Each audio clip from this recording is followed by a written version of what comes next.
ചേട്ടാ നമസ്കാരം. നമസ്കാരം. ചേട്ടാ, വളരെ ഗുരുതരമായിട്ടുള്ള ഒരു റിപ്പോർട്ട്. ആ റിപ്പോർട്ട് എന്ന് പറഞ്ഞാൽ ജന്തർ മന്ദറിൽ എന്തുകൊണ്ട് പ്രധാനമന്ത്രി നരേന്ദ്രമോദി മുട്ടുമടക്കി അല്ലെങ്കിൽ കീഴടങ്ങി ജന്തർ മന്ദർ പ്രതിഷേധത്തിൽ ധർമ്മേന്ദ്ര പ്രധാന്റെ രാജി എന്തുകൊണ്ട് കൊടുത്തു എന്നുള്ളൊരു ചോദ്യത്തിന് ഒരു ഉത്തരമെന്ന പോലെയാണ് റിപ്പോർട്ട് പുറത്തു വന്നിരിക്കുന്നത്. ഇത് പറഞ്ഞിരിക്കുന്നത് മറ്റാരുമല്ല, ഒരു ജെയ്ഷെ മുഹമ്മദിന്റെ നമ്മളൊരു പ്രതിയെ പിടിച്ചിട്ടുണ്ട്. ജെയ്ഷെ മുഹമ്മദിന്റെ ഒരു ഭീകരവാദിയെ നമ്മൾ പിടിച്ചിട്ടുണ്ട്. അവന്റെ പേര് ഹമീം എന്നാണ്. പശ്ചിമ ബംഗാൾ SIT ആണ് അവനെ പിടിച്ചിരിക്കുന്നത്. ജെയ്ഷെ മുഹമ്മദ് JM പ്രവർത്തകൻ ഹമീം മണ്ഡൽ എന്നാണ് അവന്റെ പേര്. അപ്പൊ അവൻ പറഞ്ഞിരിക്കുന്ന കാര്യം, ഡൽഹിയിലെ ജന്തർ മന്ദറിൽ അടുത്തിടെ നടന്ന വിദ്യാർത്ഥി പ്രതിഷേധത്തിനിടെ പോലീസ് യൂണിഫോം ധരിച്ച് അതിനിടയിൽ കയറി ഭീകരാക്രമണം നടത്താനായിട്ട് ഞങ്ങൾ പ്ലാൻ ചെയ്തിരുന്നു എന്ന് അയാൾ പറയുന്നുണ്ട്. ഇത് Bengal STF inspector general Gaurav ശർമ്മയാണ് ഇക്കാര്യം മാധ്യമങ്ങളോട് പറഞ്ഞിരിക്കുന്നത്. ഇതിന്റെ അന്വേഷണത്തിൽ പശ്ചിമ ബംഗാൾ മുഖ്യമന്ത്രി സുവേന്ദു അധികാരി ഇവരുടെ ഹിറ്റ് ലിസ്റ്റിലുണ്ട് എന്ന് തെളിഞ്ഞിട്ടുണ്ട്. സുവേന്ദു അധികാരിയെ തട്ടാനായിട്ട് പ്ലാൻ ഇട്ടിട്ടുണ്ട് എന്നാണ് ഇവർ പറയുന്നത്. പോരാത്തതിന് മുതിർന്ന പോലീസ് ഉദ്യോഗസ്ഥരുണ്ട്, നിരവധി രാഷ്ട്രീയ നേതാക്കളുണ്ട്.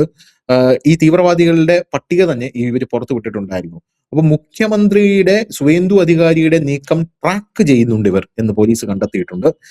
മുഖ്യമന്ത്രി സുവേന്ദു അധികാരി സന്ദർശിച്ച സ്ഥലങ്ങളെ കുറിച്ചുള്ള വിവരങ്ങൾ ശേഖരിക്കുന്ന ചുമതലയായിരുന്നു ഈ ഹമീം എന്ന് പറയുന്ന ഈ ഭീകരവാദിക്ക് ഉണ്ടായിരുന്നത്. അയാളെയാണ് പിടിച്ചിരിക്കുന്നത്. പോരാത്തതിന് ഈ ഹമീമിന്റെ ഒരു വനിതാ സഹായി ഉണ്ടായിരുന്നു. അവളുടെ പേര് അർപ്പിത. ഇതാണ് അവരുടെ പേര്. ഇനി അർപ്പിതയ്ക്ക് വേറെ പേരുണ്ടോ എന്ന് എനിക്കറിയില്ല, സർക്കാർ പുറത്തു വിട്ടിട്ടില്ല. നിലവിലെ പേര് അർപ്പിത എന്നാണ്. അപ്പൊ ജാർഖണ്ഡിലെ സാഹിബ് ഗഞ്ചിൽ നിന്ന് സ്പെഷ്യൽ ടാസ്ക് ഫോഴ്സ് ഇവരെയും അറസ്റ്റ് ചെയ്തിട്ടുണ്ട്. STF പറയുന്നതനുസരിച്ച് ഇവർ തീവ്രവാദ മോഡ്യൂൾ, അതായത് ഈ അർപ്പിത എന്ന് പറയുന്ന ഈ സ്ത്രീ തീവ്രവാദ മോഡ്യൂളിലെ സജീവമായിട്ടുള്ള അംഗമായിരുന്നു എന്ന് പറയുന്നു. ജാർഖണ്ഡിലെ BSK കോളേജിൽ ഇംഗ്ലീഷ് ഓണേഴ്സ് വിദ്യാർത്ഥിയാണ് അർപ്പിത എന്ന് പറയുന്നത്.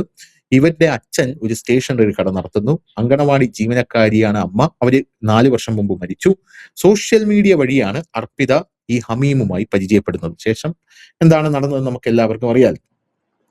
ട്രാൻസിറ്റ് റിമാൻഡിൽ ബർധമാനിലേക്ക് കൊണ്ടുവന്ന് കോടതിയിൽ ഇയാളെയും അർപ്പിതയും ഹാജരാക്കി ഇപ്പോൾ 14 ദിവസം പോലീസ് കസ്റ്റഡിയിൽ വിട്ടിരിക്കുകയാണ്. പാകിസ്ഥാൻ ആസ്ഥാനമായിട്ടുള്ള ഭീകര ശൃംഖലയുമായി അർപ്പിതയ്ക്കും ഇയാൾക്ക് നേരിട്ട് ബന്ധമുണ്ട് എന്ന് ഇപ്പോൾ ഇവർ പറയുന്നുണ്ട്. വിവിധ സോഷ്യൽ മീഡിയ പ്ലാറ്റ്ഫോമുകൾ വഴി ഹമീമും അർപ്പിതയും ഏതൊക്കെ വിദേശവും ഫണ്ടുകളും വിദേശ ഭീകര സംഘടനകളുമായിട്ടുള്ള വിഷയങ്ങൾ കൈകാര്യം ചെയ്തു എന്ന് ഇപ്പോൾ അന്വേഷണ ഉദ്യോഗസ്ഥർ പരിശോധിച്ചു വരികയാണ്. പശ്ചിമ ബംഗാളിലേക്കും ജാർഖണ്ഡിലേക്കുമായി സംശയിക്കപ്പെടുന്ന ഫണ്ടുകൾ എങ്ങനെ വഴിതിരിച്ചു വിട്ടു, അത് ഇവർ എവിടെ നിക്ഷേപിച്ചു എന്നുള്ളതിനുള്ള പരിശോധന ഇപ്പോൾ നടത്തുകയാണ്. കഴിഞ്ഞ വ്യാഴാഴ്ച കിഴക്കൻ ബർധമാനിലെ ഒരു റെസിഡൻഷ്യൽ കോംപ്ലക്സിലെ ജിമ്മിൽ നിന്ന് പശ്ചിമ ബംഗാൾ STF ആണ് ഇവരെ അറസ്റ്റ് ചെയ്തത്.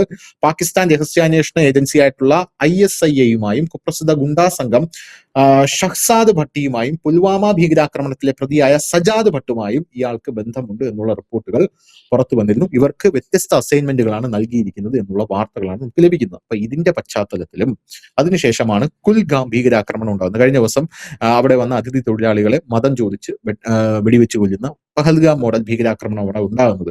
അപ്പൊ ഇപ്പോഴാണ് UP യിൽ വലിയ ജാഗ്രത പ്രഖ്യാപിച്ചിട്ടുണ്ട്. അതിന്റെ പ്രധാനപ്പെട്ട കാരണം കാൻവാർ യാത്ര വരികയാണ്. കാൻവാർ നമുക്കറിയാം, അമർനാഥ് യാത്ര ഉണ്ടായിട്ടുണ്ട്. അമർനാഥ് യാത്ര വളരെ ഗംഭീരമായിട്ട് തന്നെ നരേന്ദ്രമോദി സർക്കാർ നടത്തി. ഞാൻ ആ വിഷ്വൽസ് കണ്ടതാണ്.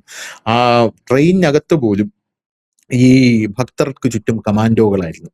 ഇവർ പോകുന്ന വഴികളിലെല്ലാം കമാൻഡോകളായിരുന്നു. അപ്പോൾ സമാനമായിട്ടുള്ള ഒരു സാഹചര്യം കാൻവാർ യാത്രയ്ക്കും ഉടലെടുക്കാനായിട്ട് പോകുന്നു എന്നാണ് ഇപ്പോൾ നിലവിൽ പോലീസിന്റെ ഇന്റലിജൻസ് റിപ്പോർട്ട് UP യിലേക്ക് വന്നിരിക്കുന്നത്. അപ്പൊ അതുമായിട്ട് ബന്ധപ്പെട്ടാണ് കേന്ദ്ര രഹസ്യാന്വേഷണ ഏജൻസികളുടെ മുന്നറിയിപ്പിനെ തുടർന്ന് സുരക്ഷ വർദ്ധിപ്പിച്ചിരിക്കുന്നത് എന്നുള്ള റിപ്പോർട്ടുകൾ പുറത്തു വരുന്നത്. ഇതിൽ ഗുരുതരമായിട്ടുള്ളൊരു കാര്യമാണ് ഇപ്പോൾ ഇവിടെ പറഞ്ഞിരിക്കുന്നത്. എന്ത് തോന്നുന്നു? ഇത് ആദ്യം തന്നെ ഒരു കാര്യം പറയാം. ഈ പേര് ഇപ്പം അർപ്പിത എന്ന് പറയുമ്പോൾ ഈ ഒരുപാട് ഹിന്ദു പേരുകൾ ഇപ്പോൾ ഈ ഭീകരവാദ പ്രതികളിൽ വരുന്നുണ്ട്. അപ്പോൾ സ്വാഭാവികമായിട്ടും ഇവിടെയുള്ള ഒരു വിഭാഗം പറയുന്നത് ഇതേ കണ്ട സംഘികളെ പിടിച്ചു, ഹിന്ദുക്കളെ പിടിച്ചു. അവിടുത്തെ പറയാൻ ലളിതമായിട്ടൊരു ഉത്തരമുണ്ട്. പലപ്പോഴും പലരും അതിന് ഉത്തരം പറയാനില്ലെങ്കിൽ ആ ഉത്തരം കൂടെ പറയാൻ ഞാൻ ആഗ്രഹിക്കുന്നു. മറ്റൊന്നും കൊണ്ടല്ല, ഡ്രഗ്സ്, കേരളത്തിൽ ഡ്രഗ്സ് പിടിക്കുന്നത് കേട്ടിട്ടുണ്ടോ? അതിൽ ക്രിസ്ത്യാനിയും ഉണ്ട്, ഹിന്ദുവും ഉണ്ട്, മുസ്ലിമും ഉണ്ട്. എന്തുകൊണ്ടാണ് അവരെ പിടിക്കുന്നത്? അവരെന്തുകൊണ്ട് ഈ ഡ്രഗ്സ് കാർട്ടലിന്റെ ഭാഗമായി എന്ന് ചോദിച്ചു കഴിഞ്ഞാൽ പണമാണ് മുഖ്യം. പണം കിട്ടിയാൽ എന്തും ചെയ്യും. 3 ടീച്ചർമാരെ ഇപ്പോൾ പിടിച്ചിരുന്നു, കോഴിക്കോട് നിന്ന് പിടികൂടിയിരുന്നു. അപ്പൊ അവര് പറഞ്ഞത് അവരുടെ ആഡംബരപൂർണമായ ജീവിതത്തിന് പണം തേടിയിട്ടാണ് അവർ ഡ്രഗ്സിലേക്ക് തിരിഞ്ഞത് എന്നാണ് പുറത്തു വരുന്ന വിവരങ്ങൾ. അപ്പൊ പണം കിട്ടുമെന്നുണ്ടെങ്കിൽ എന്തിനും തയ്യാറായിട്ടൊരു വലിയ വിഭാഗം ആൾ, കാരണം 140 കോടി ജനമുണ്ട്. അവർ കൂടുതൽ മെച്ചപ്പെട്ട പണത്തിനും കൂടുതൽ സൗകര്യത്തിനും വലിയ വലിയ വില കൂടിയ ഫോണിനും കാറിനും വലിയ പാർട്ടിക്കും ഒക്കെ വേണ്ടി പണം ആവശ്യം വരുമ്പോഴാണ് ഇങ്ങനെയുള്ള കുൽസിത പ്രവർത്തികളുമായിട്ട് അവർ പോകുന്നത്. അതിൽ ഒരു വിഭാഗം പോകുന്നു തീവ്രവാദി. ഈ ഒരു ആറ്റിറ്റ്യൂഡാണ് തീവ്രവാദികൾ സാധാരണഗതി ലോകത്തെല്ലായിടത്തും, ഇന്ത്യയിൽ നിന്നല്ല ലോകത്തെല്ലായിടത്തും അവർ ഉപയോഗപ്പെടുത്തുന്നത്. സായിപ്പിനെ വെടിവെച്ച് കൊല്ലുമ്പോൾ പെടുമ്പോൾ എന്താണ് അറിയുന്നത്, ഇതിന്റെ പിന്നിൽ ഏതെങ്കിലും ഒരു ഇസ്ലാമിസ്റ്റ് ഭീകര സംഘടനയുടെ ഭാഗമായിരുന്നു ഇയാളെന്ന് അത്ഭുതം തോന്നിപ്പോകും അല്ലെ. ഇയാളെങ്ങനെയാണ് അവരുടെ പിടിയിൽ അകപ്പെട്ടത് എന്നുള്ളത്. പിന്നെ കഥ വേറെ വന്നു കഴിഞ്ഞാൽ തന്നെയും ഇതിന്റെ ഒരു ബേസിക് സാധനം പണമാണ്. പണം കിട്ടിക്കഴിഞ്ഞാൽ എന്തും ചെയ്യും എന്നുള്ളതാണ്. നമ്മുടെ നാട്ടിൽ കൊട്ടേഷൻ സംഘങ്ങൾ ജാതിയും മതവും നോക്കിയിട്ടാണോ കൊട്ടേഷനായിട്ട് പ്രവർത്തിക്കുന്നത്? ഇല്ലെങ്കിൽ അവർ കൊല്ലുമ്പോൾ ജാതിയും മതവും നോക്കാറുണ്ടോ? ഇല്ല. പൈസ കിട്ടിയാൽ അവർ കൈയും വെട്ടും കാലും വെട്ടും, വേണമെങ്കിൽ ആളെയും തട്ടിക്കളയും. ഇതാണ് അതിന്റെ ഒരു മെത്തേഡ്. അതാണ്. അപ്പൊ ഈ അർപ്പിത എന്ന് കേൾക്കുമ്പോഴത്തേനും സംഘികളല്ലേ രാജ്യത്ത് ഒറ്റുന്നെന്ന് പറഞ്ഞ് വരേണ്ട ആവശ്യമൊന്നുമില്ല. പണം കിട്ടിക്കഴിഞ്ഞാൽ എന്തും ചെയ്യുന്ന ഒരു വിഭാഗം ആളുകൾ ഇവിടെ ഉണ്ട് എന്നുള്ളത് നമുക്കൊക്കെ പകൽ പോലെ സത്യമാണ്. എന്തും ചെയ്യുന്ന ആളുകൾ ഇവിടെ ഉണ്ട്. ഇനി നമുക്ക് കാര്യത്തിലേക്ക് വരാം. ഈ ജന്തർ മന്ദിർ കേന്ദ്രീകരിച്ചുകൊണ്ട് ഇപ്പൊ നമ്മുടെ രാജ്യത്ത് ഈ അടുത്ത് തന്നെ പിന്നെ ധനുഷാണ് ആ വാർത്ത എന്നോട് പറഞ്ഞെന്ന് തോന്നുന്നു, പട്ടാളത്തിന്റെ യൂണിഫോം വലിയ രീതിയിൽ തന്നെ തയ്പ്പിക്കുന്ന ഒരു ഗ്യാങ്ങിനെ ഇപ്പൊ പട്ടാളം പിടികൂടിയിട്ടുണ്ട്. അപ്പോ ഈ ആ വാർത്ത വന്നപ്പോൾ ഞാൻ അതിനായിട്ട് കണക്ട് ചെയ്ത വാർത്ത, ജന്തർ മന്ദിറിൽ ഈ സമരം നടക്കുമ്പോൾ അവിടെ ഒരു സ്ഫോടനം നടത്തിയിട്ട് അവിടെ എത്തുന്ന രാഷ്ട്രീയ നേതാക്കൾ ഉൾപ്പെടെ കൊലപ്പെടുത്താൻ ഞാൻ ഈ വാർത്ത പറയുമ്പോൾ ഒരു ജോൺ ബ്രിട്ടാസ് കേട്ടാൽ പറയും എന്നെ ബോംബ് വെച്ച് കൊല്ലാനൊരു ശ്രമം നടന്നിരുന്നു എന്ന് പറഞ്ഞ് പറയും. കാരണം ഹിറ്റ് ലിസ്റ്റ് ഇതുപോലൊരു വാർത്ത വന്നപ്പോൾ ഓർഗനൈസറിനകത്ത് ഒരു ലേഖനം വന്നപ്പോൾ ഇടതുപക്ഷ എംപിമാരൊക്കെ സമരത്തിൽ സജീവമായിരുന്നു എന്ന് പറഞ്ഞുകൊണ്ട് ശ്രീ ബ്രിട്ടാസിന്റെ ഒക്കെ പേര് വന്നു. അത് മീഡിയ വൺകാരൊരു ചർച്ച നടത്തി. ആ ചർച്ച ഞാൻ കണ്ടിരുന്നു. അപ്പൊ ആ ചർച്ചയിൽ അവർ പറഞ്ഞ കാര്യം, ഇതിൽ 1-ാം നമ്പർ പേരുകാരൻ ബ്രിട്ടാസ് ആണ് എന്നാണ് അതിനകത്ത് അവരുടെ ചർച്ചയിൽ പറഞ്ഞത്. ഇത് കേട്ട ഉടനെ ബ്രിട്ടാസ് വിചാരിച്ചിട്ട് ഞാൻ 1-ാം നമ്പറാണെന്ന് പറഞ്ഞാൽ എന്റെ പാർട്ടിക്കാർ പോലും വിശ്വസിക്കത്തില്ല, അതുകൊണ്ട് ഞാൻ ആ നമ്പർ ഇച്ചിരി താത്ത് പിടിക്കാം, 3-ാം നമ്പർ അതാകുമ്പോഴത്തേനും ഒന്നല്ലല്ലോ, 1 ഭയങ്കര പ്രശ്നമാണ്, 3 ആകുമ്പോൾ വലിയ ഒരു ഇത് വരുന്നത്. അല്ലല്ല, 1 വെക്കുന്നില്ല പുള്ളി. കാരണം പുള്ളിക്ക് തന്നെ അറിയാം 1 നിൽക്കാനുള്ള യോഗ്യത എനിക്കില്ല, 3-ാം സ്ഥാനത്തുള്ള യോഗ്യത ഉള്ളതെന്ന്. ഇനിയിപ്പോ ഞാൻ ഈ ബോംബ് സ്ഫോടനത്തിന്റെ കാര്യം പറഞ്ഞ ഉടനെ പറയും എന്നെ വധിക്കാൻ. കാരണം അവർ ലക്ഷ്യമിട്ടിരുന്നത്, ഈ ജയ്ഷെ മുഹമ്മദ് ലക്ഷ്യമിട്ടിരുന്നത്, ഈ ഹമീമിനെ ചുമതലപ്പെട്ടിരുന്നത് ജന്തർ മന്ദിറിൽ ബോംബ് സ്ഫോടനം നടത്തി രാഷ്ട്രീയ നേതാക്കളെ ഉൾപ്പെടെ അത് പോലീസ് വേഷത്തിൽ ചെയ്യണമെന്നുള്ളതായിരുന്നു. കാരണം പോലീസിനെതിരെ തിരിച്ചുവിടുക, സർക്കാരിനെതിരെ തിരിച്ചുവിടുക എന്നൊരു ലക്ഷ്യം കൂടി അവർക്ക് അതിന് ഉണ്ടായിരുന്നു. അപ്പൊ അങ്ങനെ ഒരെണ്ണം നടത്താൻ പ്ലാൻ ചെയ്തിരുന്നു. ഇപ്പോൾ മറ്റൊരിടത്താണ് ഈ പട്ടാളക്കാരുടെ യൂണിഫോം വ്യാപകമായി തന്നെ uniform Sri Ganga Nagar. Indian Army Intelligence and Rajasthan Police have busted and alleged fake military uniform rocket in Sri Ganga Nagar. 1000 meter ആണ്, അതായത് nearly 1000 meters of unauthorized army pattern combat clothes seized. Probe began after a June session in Bareilly led investigator to Sri Ganga Nagar. അതായത് 1000 metre തുണിയാണ് Indian ആർമിയുടേതെന്ന രീതിയിൽ അവര് അവിടെ തയ്ച്ചു വെച്ചിരുന്നത്. ഇത് പൊളിച്ചത് ഇന്ത്യൻ ആർമി ഇന്റലിജൻസും രാജസ്ഥാൻ പോലീസും കൂടെ ചേർന്നാണ് ഇത് പൊളിച്ചത്. അപ്പോൾ ഇത് വലിയൊരു റാക്കറ്റ് ആയിരുന്നു. ഇത് ഇവിടെ മാത്രമല്ല പ്രവർത്തിച്ചിരുന്നത്, ഈ ഫാബ്രിക് ഷോപ്സ് ഇത് പ്രവർത്തിക്കുന്നത് ശ്രീ ഗംഗാനഗർ, ലാൽഗർഹ് ജട്ടൻ ആൻഡ് സുരത്ഗർഹ് എന്ന് പറയുന്ന 3 സ്ഥലങ്ങളിലാണ് ഇത് പ്രവർത്തിച്ചുകൊണ്ടിരുന്നത്. ഇന്ത്യൻ ആർമിയുടെ തുണി എന്ന് പറയുമ്പോൾ ഒറിജിനൽ ഇന്ത്യൻ ആർമിയുടെ തുണി എന്ന് തോന്നിക്കുന്ന തുണിയാണ് ഇവരവിടെ ഫാബ്രിക്കേറ്റ് ചെയ്തുകൊണ്ടിരുന്നത്. അത് നമ്മുടെ നാട്ടില് മുമ്പ് നമ്മുടെ ഇന്ത്യൻ മിലിറ്ററിയുടെ യൂണിഫോം ഇട്ടുകൊണ്ട് പ്രകടനങ്ങളും മറ്റൊക്കെ നടക്കുമായിരുന്നു. കൂടുതലും സുഡാപ്പീസാണ് ആ പ്രകടനം നടത്തിക്കൊണ്ടിരുന്നത്. പിന്നീട് നമ്മുടെ രാജ്യത്തൊരു നിയമം വന്നു, അത് ഉപയോഗിക്കാൻ കഴിയില്ല. ഇന്ത്യൻ മിലിറ്ററിയുടെ പിന്നെ സമാന ഇതിലുള്ള യൂണിഫോം ഉപയോഗിക്കാൻ കഴിയില്ല. ധനുഷിന് ഓർമ്മയുണ്ടാകും, നമ്മുടെ നാട്ടിലൊക്കെ കുറച്ച് വണ്ടികൾ മുമ്പ് ഇന്ത്യൻ ആർമിയുടെ പോലത്തെ പെയിന്റ് ഒക്കെ അടിച്ചുള്ള ജീപ്പുകളും ഒക്കെ ആൾക്കാർ ഉപയോഗിച്ചിരുന്നു. രണ്ടാമത്തെ കാര്യം, ഈ പട്ടാളത്തിന്റെ ഒരു പുള്ളിയുള്ള ഒരു ഡ്രസ് ഉണ്ട്, ഈ ഡോട്ട് ഉള്ള, അത് വ്യാപകമായി തന്നെ അതും അതിന്റെ അതും ട്രൗസേഴ്സും ഒക്കെ ഉണ്ടായത്. അപ്പൊ തൊപ്പി ഇതൊക്കെ ഉപയോഗിച്ചിരുന്നു. അത് ഉപയോഗിക്കാൻ പറ്റില്ല, നിയമപരമായി നമുക്ക് അത് ഉപയോഗിക്കാനുള്ള റൈറ്റ് ഇല്ല. പിന്നെ അതുപോലെ തന്നെ നമ്മുടെ ദേശീയ പതാകയെ ഇതേപോലെ ഡ്രസ്സിന്റെ മെറ്റീരിയൽസ് ആയിട്ട് ഉപയോഗിക്കാൻ റൈറ്റ് ഇല്ല. അതുകൊണ്ട് ബെർമുഡ അടിക്കാനൊന്നും നമുക്ക് പറ്റില്ല. അമേരിക്കയിൽ പറ്റും, ഇവിടെ അത് പറ്റില്ല. അപ്പൊ സൈനിക യൂണിഫോം പറ്റില്ല എന്നുള്ളതാണ്. അതായത് സൈന്യത്തിനെ മാത്രമല്ല ധനുഷ, പോലീസിനെ പോലും അനുകരിക്കുന്ന രീതിയിലുള്ള ഡ്രസ്സ് ധരിക്കാൻ പാടില്ല എന്നുള്ളതാണ്. ഫാൻസി ഡ്രസ്സിന് ഉപയോഗിക്കാം, അത് പക്ഷെ ഫാൻസി ഡ്രസ്സാണ്. ഫാൻസി ഡ്രസ് മത്സരങ്ങൾക്ക് വേണ്ടിയിട്ടാണ്. ആ മത്സരം കഴിഞ്ഞാൽ ഊരി വെക്കും, ഒരു 10 മിനിറ്റ് നേരത്തേക്കുള്ള കാര്യമേ ഉള്ളൂ.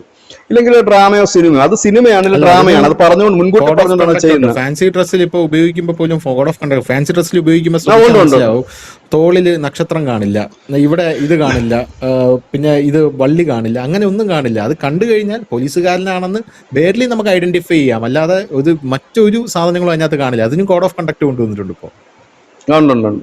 പക്ഷേ ഈ പട്ടാളത്തിന്റെയും പോലീസിന്റെയും യൂണിഫോം വ്യാപകമായിട്ട് ഇതേ രീതിയിൽ ഇറങ്ങും. സാധാരണപ്പെട്ടവർ ഇപ്പൊ ധനുഷ് പറഞ്ഞ കണക്ക് ഈ കോഡൊന്നും ശ്രദ്ധിക്കണമെന്നില്ല, സ്റ്റാർ ഉണ്ടോ ഇല്ലെങ്കിൽ നെയിം ഇതൊന്നും ശ്രദ്ധിക്കണമെന്നില്ല. അപ്പൊ ആ ഒരു സാഹചര്യത്തിലാണ് ഇത് വരുന്നത്. അതായത് പട്ടാളത്തിന്റെയും പോലീസിന്റെയും യൂണിഫോമുകൾ കടന്നു കയറിയിട്ടാണ് ലോകത്ത് എല്ലായിടത്തും ഭീകരവാദികളുടെ ഒരു ടൈപ്പ് ആക്രമണം. പ്രത്യേകിച്ച് ഈ ആഫ്രിക്കൻ കൺട്രീസിലൊക്കെ അവർ നടത്തിയിരുന്നത് അത്തരത്തിലായിരുന്നു. പട്ടാള യൂണിഫോമിൽ വന്ന് തന്നെ ഇതിനകത്ത് ഭീകരത പട്ടാളക്കാരേതാ തിരിച്ചറിയാൻ മേലാത്തൊരു സാഹചര്യമായിരുന്നു. ഇതിന്റെ മറ്റൊരു നെറേറ്റീവ് അവർ ജമ്മു കാശ്മീരിൽ നടപ്പാക്കിയിട്ടുണ്ട്. പിന്നെ പട്ടാളക്കാർ വ്യാപകമായി ബലാത്സംഗം ചെയ്യുന്നു, പട്ടാളക്കാർ വ്യാപകമായി വീടുകൾ തകർക്കുന്നു എന്നൊക്കെ പണ്ട് അവർ പറഞ്ഞിരുന്നു ജമ്മു കാശ്മീരിൽ ഹൂറിയത്തിന്റെ ഒക്കെ സമയത്ത്. ഇപ്പൊ ആ കാലമൊക്കെ പോയി ജനത്തിന് കാര്യങ്ങൾ മനസ്സിലാകുന്നു. ഈ ചാനൽസോ അല്ലെങ്കിൽ മറ്റുള്ളൊന്നും ഇല്ല വിവരങ്ങളൊക്കെ അറിയാൻ, ഈ പറച്ചിലുള്ള അതെല്ലായിടത്തും ഇവരിങ്ങനെ പറഞ്ഞിറക്കുന്ന ഒരു അജണ്ടയാണിത്. ഇതും അതിനകത്ത് ചേർത്ത് വായിക്കപ്പെടേണ്ട ഒരു കാര്യമാണ്. അപ്പം ഇത്തരത്തിലേക്ക് കാര്യങ്ങൾ നീക്കുക, ഒരു വലിയ കലാപത്തിന് ഇപ്പോഴും അണിയറയിൽ നീക്കുന്നു. അതായത് തീ കെട്ടിട്ടില്ല, ആ കനൽ അങ്ങനെ കിടക്കുകയാണ്. എപ്പോൾ വേണമെങ്കിലും അത് കത്തി ജ്വലിക്കാം എന്നുള്ളതാണ്. ഇപ്പൊ അന്വേഷണം ആ വഴിക്കും കൂടെ നീങ്ങിയിരിക്കുന്നു. കാരണം ഇതിനകത്ത് നമ്മൾ തുടക്കം മുതലേ പറയുന്നുണ്ട് ഈ പാർട്ടികളുടെ സമരത്തിൽ. ഈ പാർട്ടികളുടെ സമരത്തിൽ പങ്കെടുത്തിരിക്കുന്ന പല വിഭാഗത്തിൽപ്പെടുന്ന ആളുകളാണ്.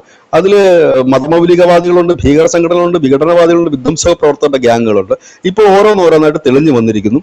ആ തെളിഞ്ഞു വരുന്നതിനകത്ത് കൂടുതൽ അന്വേഷണം പോകുമ്പോൾ ഒരുപക്ഷെ അന്വേഷണം പലരിലേക്കും എത്തിയേക്കാം എന്താണ് അതെന്നുള്ളത്. കാരണം ഈ രാജ്യം തകർക്കുക, ഇതിൽ നിന്ന് ഒരു കാര്യം വ്യക്തമായി, കേവലം അതൊരു സമരമായിരുന്നില്ല, രാജ്യം തകർക്കുക എന്നുള്ള ഒരു നീക്കം തന്നെ ആയിരുന്നു എന്നുള്ളതിനകത്ത് യാതൊരു ഡൗട്ടുമില്ല. അതൊരു വലിയ നമ്മൾ മുമ്പ് സ്ഥിരം നമ്മൾ ഉപയോഗിക്കുന്ന ഒരു വാക്കുണ്ട്, 0.5 എന്ന്. ആ 0.5 എല്ലാം അളയിൽ നിന്ന് അരങ്ങത്തേക്ക് ഇറങ്ങി വന്ന ഒരു കാഴ്ചയാണ് നമ്മൾ കണ്ടത്. ഈ 0.5 ടാർഗറ്റ് ചെയ്തുകൊണ്ടാണ് ഇപ്പോൾ നമ്മുടെ സർക്കാരും ഒരു വലിയ വിഭാഗം ജനങ്ങളും, അതായത് ഈ രാജ്യത്ത് ജനാധിപത്യം പുലരണമെന്നും ഈ രാജ്യം അഖണ്ഡതയോട് നിലകൊള്ളണമെന്നും ഒക്കെ കരുതുന്ന ഒരു വലിയ വിഭാഗം ജനങ്ങളുണ്ട്. ആ ജനങ്ങൾ ഇപ്പോൾ ഒറ്റക്കെട്ടായിട്ട് തെരുവിൽ ഇറങ്ങുന്ന ഒരു കാഴ്ചയാണ് കണ്ടത്. അതുകൊണ്ടാണ് ഞാൻ അന്ന് മുമ്പ് പറഞ്ഞിരുന്നു, ഇനി പാർട്ടാ സമരം ഉണ്ടായില്ല, പാർട്ടികൾ ഇനി വരില്ല. കാരണം പാർട്ടികൾക്ക് ഇനി എന്തിനും ഏതിനും പാർട്ടികൾ ഇറങ്ങി ഈ രാജ്യത്തെ അരാജകത്വം സൃഷ്ടിക്കാൻ ജനം സമ്മതിക്കില്ല. ഒരുപക്ഷെ പാർട്ടികൾക്ക് ആഗ്രഹം ഉണ്ടാകാം. അതുകൊണ്ടാണ് പാർട്ടികൾ ഇപ്പൊ പല സമരങ്ങൾ പ്രഖ്യാപിച്ചിട്ടും ചീറ്റിപ്പോകുന്നു. ആ പ്രസ്താവനയ്ക്ക് ഇപ്പോൾ മാധ്യമങ്ങൾ പോലും വലിയ ഇമ്പോർട്ടന്റ് കൊടുക്കുന്നത്. കാരണം മാധ്യമങ്ങൾക്ക് കാര്യങ്ങൾ അറിയാമല്ലോ. കാരണം മാധ്യമങ്ങൾക്ക് സംഭവിച്ച എല്ലാം തന്നെ മാധ്യമങ്ങൾക്ക് മാധ്യമപ്രവർത്തകർക്ക് അറിയാം. പിന്നെ അവരവരുടെ ഇഷ്ടത്തിനായിട്ട് വാർത്ത ചമയ്ക്കൂ എന്നുള്ളത് മാത്രമാണ് ഏകയുള്ളത്. പക്ഷെ ഇത് വലിയ ഇതാണ്. കാരണം അതിപ്പം ജമ്മു കാശ്മീർ കുൽഗാമിൽ നമ്മൾ കണ്ടത് മതം ചോദിച്ചാണ് അവിടെ കൊന്നിരിക്കുന്നത്. അതായത് മതമാണ്. ആ മതം തന്നെയാണ് ചോദിച്ചിരിക്കുന്നത്. പകൽഗാമിൽ എന്തായിരുന്നു, മതം ചോദിച്ചു കൊന്നു. ഇപ്പൊ മതം ചോദിച്ചു കൊല്ലുക എന്നുള്ളതാണ് പുതിയ രീതി. അതുകൊണ്ട് തന്നെ കാൻബാർ യാത്ര എന്ന് പറയുന്നത് 4 കോടി തീർത്ഥാടകരാണ് അത് പങ്കെടുക്കുന്നത്. 4 കോടി. അപ്പം ആ ഹരിദ്വാറിലേക്ക് അവർ പോകുന്നത് കാൽനടയായിട്ടാണ് പോകുന്നത്. ഇതെല്ലാ വർഷവും നടക്കുന്ന ഒരു യാത്രയാണ്. പലപ്പോഴും സംഘർഷങ്ങൾ കലാശിക്കാറുള്ള യാത്രയാണ്. പക്ഷെ ഇത്തവണ ഇത്രയും യാത്ര പോകുമ്പോൾ ആലോചിച്ച് നോക്കുക. പക്ഷേ ഡൽഹിയിൽ നിന്ന്, രാജസ്ഥാനിൽ നിന്ന്, മധ്യപ്രദേശിൽ നിന്നൊക്കെ ഉത്തർപ്രദേശ് വഴി കടന്നിട്ട് ഉത്തരാഖണ്ഡിൽ എത്തണം. ഒരു വലിയ ലോങ് ട്രിപ്പാണ് ഈ പോകുന്നത്. 1-2 കിലോമീറ്റർ അല്ല, 10 കിലോമീറ്റർ അല്ല, 100-ൽ പരം കിലോമീറ്ററാണ് പലരും സഞ്ചരിക്കുന്നത്. അപ്പം അത്രയും സ്ഥലത്തേക്ക് സുരക്ഷ ഒരുക്കുക എന്ന് പറഞ്ഞാൽ തന്നെ വലിയ റിസ്ക് ആണത്, വലിയ ഒരു ടാസ്ക് ആയിട്ടുള്ള ഒരു കാര്യമാണ്. ഇപ്പോൾ UP പോലീസ് ഇപ്പോൾ ചെയ്തുകൊണ്ടിരിക്കുന്ന അവിടുത്തെ ഹോട്ടലുകള്, സത്രങ്ങള് എല്ലാം ഇപ്പോൾ പരിശോധിച്ചുകൊണ്ടിരിക്കുകയാണ്. കാരണം ഒരു സ്ഫോടനം നടന്നാൽ ഈ രാജ്യത്തിന്റെ അവസ്ഥ മാറും. ഇപ്പോഴത്തെ ഒരു രീതി വെച്ചിട്ടാണെങ്കിൽ അത് മാറും. അത് മാറ്റുക എന്നുള്ളത് തന്നെയാണ് ഒരു കലാപം ഉണ്ടാക്കുക, അതുവഴി ഒരു വലിയ സംഘർഷം വരുത്തി വെക്കുക എന്നുള്ളത് തന്നെയാണ് ഇവിടുത്തെ 0.5 തീരുമാനം. ആ തീരുമാനം അവർ നടപ്പാക്കിക്കൊണ്ടിരിക്കാൻ വേണ്ടിയുള്ള ശ്രമങ്ങളാണ് നടക്കുന്നത്. അണിയറയിൽ ഇപ്പോഴും അതിനുള്ള ശ്രമങ്ങൾ നടക്കുന്നുണ്ട് എന്നുള്ളതാണ് ഈ വാർത്തകൾ സൂചിപ്പിക്കുന്നത്.